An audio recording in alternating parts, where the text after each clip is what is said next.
You know, I'm scared about what's gonna happen and it's gonna be hard, but yoga.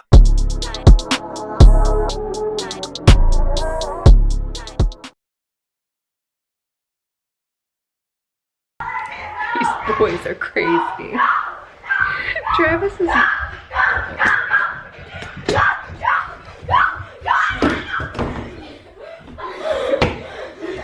I just want to die now. Why'd you run away? Why'd you run away? I think it was what do you do that hand? No, let's go. Hey, she's a YouTuber. Dad, say hi to them. Hello. This is my cousin Noah. Oh. Is your dad torturing you guys? Yeah. He was walking far on the stairs. Noah! For entertainment purposes. Okay. Bye-bye. Let's get the poop because you're nothing to eat. Is that actually poop? Leave that. Yes. Oh, No, I was about to eat. it's decoration. No, where's the kitty cat? They're hiding. No, where's the kitty cat? They're hiding. You would see them if they weren't. I see her. No, let's go. Wait. No, come. Bye-bye, amigos. Come on. Travis is torturing them. He's the best babysitter ever in life. And the most fun dad you will ever meet. He has just as much energy as them. But it's so funny to listen to. They're like screaming and torturing each other. And it's literally the funniest thing. I love it. He's the best ever.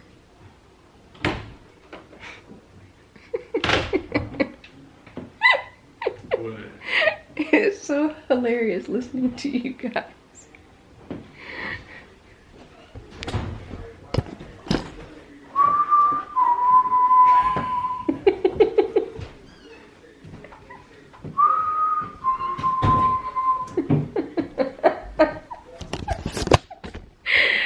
Let me know in the comments if you know where that whistling is from. You'll know if you've watched the show, but let me know in the comments which show it's from. He's so silly. I need to get something to eat. I've been working on some more things. I'm really excited. So I'm making a lot of progress, but I'm just sitting here watching Lifetime movies and doing some work, but I need to take a little break to eat. I have to figure out what I'm going to eat because I didn't plan ahead today, which is always a mistake, but I didn't. But yeah, I'm probably gonna eat one of those chicken sausages again. So I'm gonna do that, hang out, and listen to these boys act crazy. I love it. What's going on, guys? Happy Monday. Oh gosh, next week is Thanksgiving. I can't believe it, but it's gonna be an eventful week. Man, this weekend was really great in a lot of ways. But yesterday, oh my gosh, like I don't even know what happened, but it was so hard for me. I know a lot of it is hormonal. I mean, it's pretty normal for me to experience like intense emotion at least once a month. But yesterday, like, and I have days like this every now and then, but yesterday was really bad. And it was just really hard. I couldn't fake the funk. I felt really bad because I wanted to spend a little bit of time with Travis and Easton. We went Pokemon hunting for just a little bit.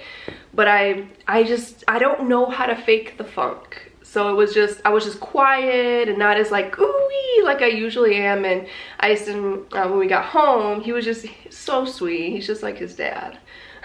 But he was just like, you seem kind of sad today. And like I couldn't control my tears, but I had to like hold it back. So I went in the bathroom and I was just like, yeah, it's just been, you know, a challenging day. But and he was like, well, what's wrong? And I was like, just adult stuff. But he was just really sweet, and then we were trading Pokemon and stuff. But I just had such a hard day. Just, I don't know, just feeling so defeated and just feeling like, I don't know. And you know, this is the thing though, like everything in my life is just really, really good. God is so good. My life is really good. I mean, Travis and Easton alone is enough blessing for me for an eternity. Like, they are literally the most amazing people in my life, and I could not be more grateful for them. Like, I am just overwhelmed with gratitude because I have them in my life, and I'm so happy. I just think that, you know, sometimes, like, I have been so much better, you guys. And I have to say, before I got married, I had a really hard time with being really negative and just feeling negative and thinking negatively, and just I just really had a difficult time with that, and I battled a lot more with depression. Sorry, my battery died. But I was saying, before I got married, I really struggled a lot. I was really depressed. Every day I wanted to die. I really genuinely did, and it was just a nightmare. Like, if the only times that I felt truly happy was when I was singing on the praise team, because I was surrounded by my worship family. And, you know, worshiping for me is like, I don't even know, like, I don't know, I just feel so emotional. And I know it's hormones, but like, worshiping for me was my escape. Like, it was like, I just love worshiping God. That's one thing I will say. I don't miss church as an organization, but I miss worshiping with my worship family. Like, I adore them, so I do miss that. But during that time, my life was just really hard. At that time, all I had going on was the salon. I worked a lot more at that time there. And then I had my YouTube channel, which at that time, it was my other channel only, and I wasn't doing as much because I was really small. So I was just kind of dibbling and dabbling and just trying to figure it out at that time. And then once I got married, like, I still battled with my depression. And I was like, once we got married, because of all that I went through, if you want to know the story about that, I have the My Failed Marriage series where you can hear details about what was happening during that time. But I was incredibly depressed during that time. Like, it was brutal. But I think a lot of that was because I knew that I had made a mistake. I really felt like I felt like I did what I needed to do, but I knew that it wasn't forever, and I felt like I was stuck, I was trapped, and it just, yeah, you can go watch that video. But then while I was still married, it was 2017. It was the beginning of 2017. Every single year I have a word for the year, and that year was a phrase, and the Lord just really was very adamant about me declaring 2017 the year of positivity and intentional joy, because I had been so negative in the past, and I battled with just like speaking so much negativity and feeling like depressed all the time, and just always sad, and just always, it was always like, if something good was happening, I would be like, well, how long is this gonna last? Or, you know, I would say negative things about myself, or I would just be like, of course that would happen because that's just my luck, and just stuff like that, just negative phrases that, you know, we say mindlessly. But I had been really doing a lot of studying on the power of words. So the Lord had me declare 2017 the year of positivity and intentional joy, because I really wanted to learn how to be intentional about being joyful, choosing to be joyful. Because, you know, people say all the time, like, you have a choice about how you want to feel.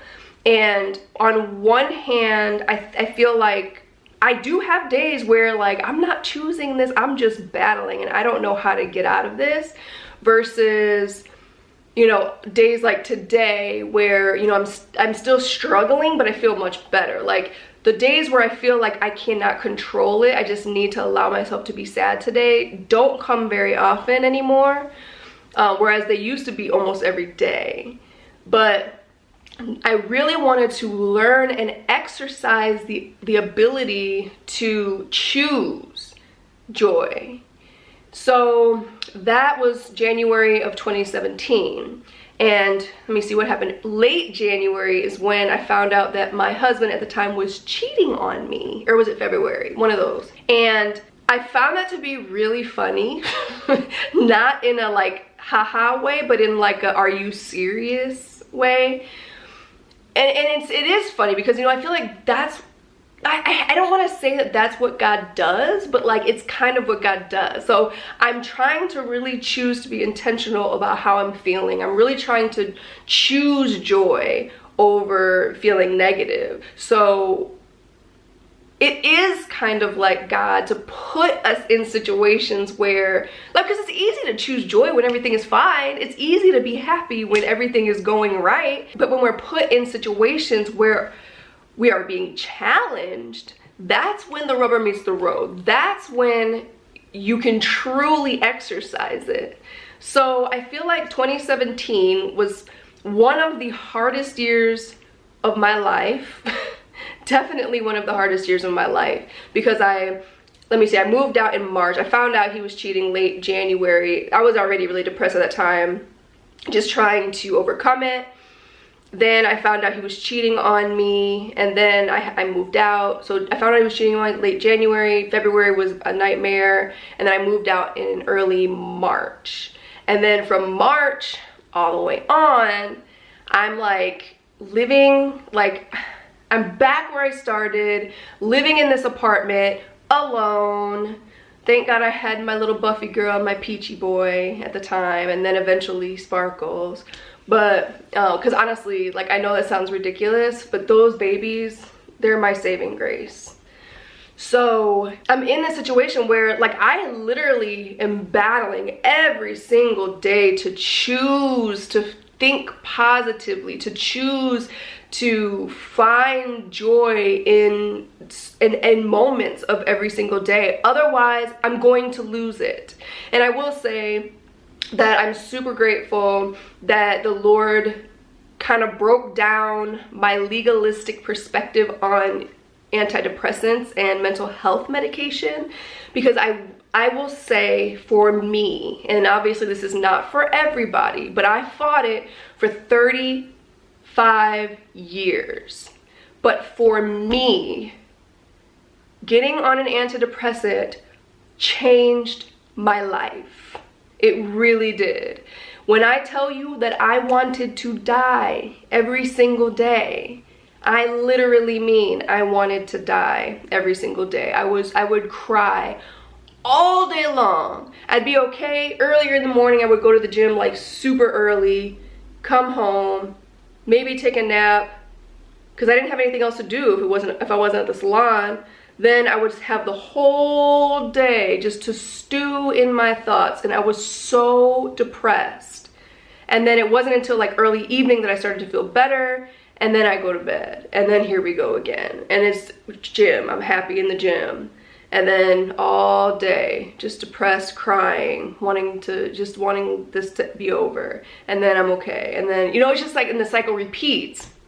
And it was horrible. So once I got on the antidepressant, I felt like I was able to manage my emotions a little bit better. Like I could at least I didn't feel like I couldn't see through the cloud, you know what I mean? Because when you feel depressed, for those of you who don't know and have never been depressed, because there are people who have never experienced true depression, you feel like there's a cloud suffocating you. I mean, imagine your COVID mask, okay? Imagine stuffing your COVID mask with cotton and having it on your entire face, and that's what you feel like all day long. Like you just feel like you can't breathe. That's what it feels like, and you feel like you're gonna lose your freaking mind. And at least with the medication, that was lifted a little bit. Like I didn't feel the weight of it as much, and I didn't feel as suffocated, you know what I mean? So I was able to like at least be able to watch TV and escape, which for me, I needed that, because that's why like TV became kind of an idol. And I struggle with it every now and then, because I do love to watch TV, but there are times where I use TV as a way to just escape. And it's not necessarily a healthy thing, but I would rather have that than feeling like I want to die. Like even TV couldn't help me escape that.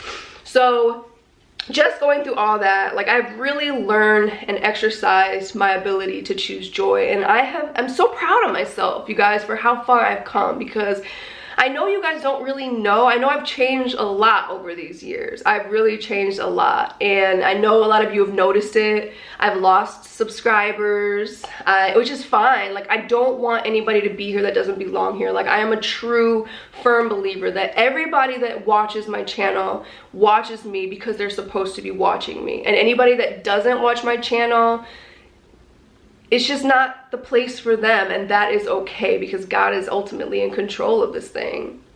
So that's really okay. Like, I don't expect everybody to love me because, you know, everybody's not gonna love you. But I've really done so well at learning how to manage my emotions and choose joy. And I will say that over the last few years, like last year was a hard year. This year has been hard in different ways. Like, I feel like COVID really affected me more than I have told you guys. Like, it has been a very challenging year. I've been on this hunt to find my passion. Like, the boutique has been good. I enjoy doing it, but it's not my passion. It's not where my heart lies. But I finally feel like this fitness has always been my passion. I feel like fitness is who I am. People used to associate me with the gym. Like, you couldn't separate the two. And over the last years, I've said this before too, like, I've just kind of been trying to refine my way because of the situations that I've been in over the last few years. And I finally just found my groove again, and now I feel like myself again. But COVID really messed me up in a lot of ways. And Travis is a godsend in so many ways. He's like my best friend. He's the best partner. He is literally the best person I have ever met. And but he's also just helped me in a lot of ways. And I'm so grateful for him. But I really just want to take the time to speak to those of you who are battling with your emotions. No, I think it's important to understand that emotions are just that. They're emotions. They come and they go. It's like your circumstances could be exactly the same, but today you feel like they're overwhelming you, and then tomorrow you just ignore them and you're just happy. You know what I mean? Like, it's just one of those things where they just come and they go, and you have to day to day choose your perspective. Choose, because even the days that I feel overwhelmed, that I'm like, I just cry out to God. I'm like, God, I'm not going to complain about my issues because I know my issues are nothing compared to what other people's issues are, but I trust you, and you know what I need, and you know how to get me out of this, and I trust you to do it. But I think that it's just really important to just really be intentional to choose to be positive, even in the midst of your sadness. You know, you can cry, but still have hope. You know what I mean? Your tears could be just exhaustion, but your hope comes from the Lord. So I just wanted to take a moment to speak to those of you who are having a hard time during COVID. And I want you to know that you're not alone. Like, whether it be emotionally, financially, just spiritually, if you're struggling spiritually, just in any way, you know, if you're struggling, just know that it's not gonna last, and just try to choose to be positive. Even if you have to fake it till you make it, if you have to speak positive things to yourself in order to convince yourself that they're true, it's better to do that than to remain negative. So just remember that God is with you, and he's not gonna let you down. And it sounds like we're about to go into another round of quarantine, and it's gonna be hard. You know, I'm scared about what's gonna happen, and it's gonna be hard, but God is in control. And I know, you know, he's really moving in this time, even though this has been a really hard year, the worst year for me in some ways. He's really using this time to refine me And I know, like, whatever you're going through, he's using this time to refine you in whatever ways that you need to be refined. And just remember that when things get hard, remember that. Like, don't lose faith, don't give up, because God is in control. He is not going to let you down, and I know that he's not going to do that for me either. He has my back, and he has my best interest at heart, and he's just preparing me. And you know, I'm the kind of person that, unfortunately, if I'm not put in an uncomfortable place, I will remain complacent. And I know that about myself, and he obviously knows that about me. So in order for me to actually move towards my destiny, the Lord had to put me in an uncomfortable position. Otherwise, I would not move. And I hate that about myself, because like, I wish that I could be in a perfectly fine position and still walk in the direction that I'm supposed to go in regards to career, but that's just not, I don't know, I battle with that. And you know, at least I can acknowledge that, and I know that about myself. But you know, I know that this time, the time that you know, this year has, the Lord has just positioned me to stop working on things, stop doing things that have nothing to do with my purpose. It's time to move forward. And I think that a lot of us get so stuck in this place of complacency, familiarity. We just get so comfortable in this place, and it's scary to move outside of it because we don't know what this is. I know what this is. This is comfortable. This is good. This is doing me just fine. But I don't know what all this is. I don't know what's out here. I don't know what that's going to do. I don't know what it's going to look like. What if it fails? What if it doesn't work out like I thought it should? What if it's not really you? Like all the what ifs. So some of us just stay here for our whole lives, and that's one of the prayers that I told God years ago. Whatever you do, do not allow me to live a mediocre life. I do not want to live a regular life. I want my Ephesians 3:20. And whatever you have to do, Lord, to take me to that Ephesians 3:20, I ask that you do that for me, because I don't want a regular life. I don't want to be at the same job for 50 years and going through the motions. So I feel like during this time, the Lord has been answering that prayer and moving me out, moving me up and out. And it's been hard, to say the least. But Travis just got home, but I just wanted to take a minute to share that with you, be vulnerable, share it with you, and just encourage those of you who are kind of in the same place. And don't hesitate.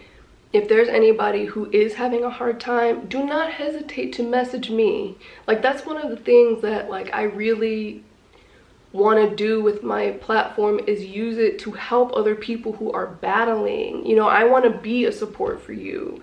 And this has nothing to do with my life coaching, although if you're interested in that, we can do that too. But if you really just need someone to talk to and someone to vent to, message me, email me, or DM me, or whatever. But I'm here for you. So anywho, I'm gonna go ahead and get off here because Travis just got home, and I will talk to you guys later. Good afternoon, kinfolk. Apparently I'm supposed to be showing my face a little more, so if the camera is focused wrong, don't at me, because I'm new. But just showing you the tacos I just made. If you've watched the show Our Love Kitchen, you would know what these are. But I just made some tacos, get ready to eat, because I went to get my car worked on. Had to get some, well, not worked on, but some oil change and possible tire change. But ended up just getting the oil change. But that's what I'm doing, I guess. Thought I'd let y'all know. I'm about to sit down and enjoy my tacos and watch NBA jump. Talk to you later. Just finished the tacos, all done.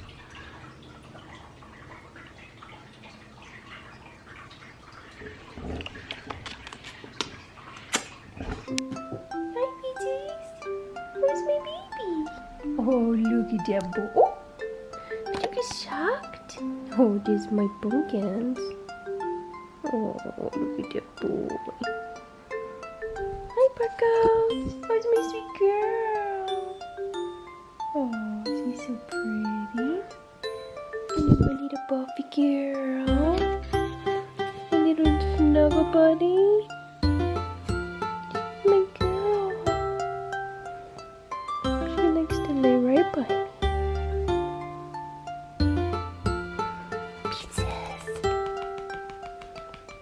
Oh, there's my babies. Oh, there's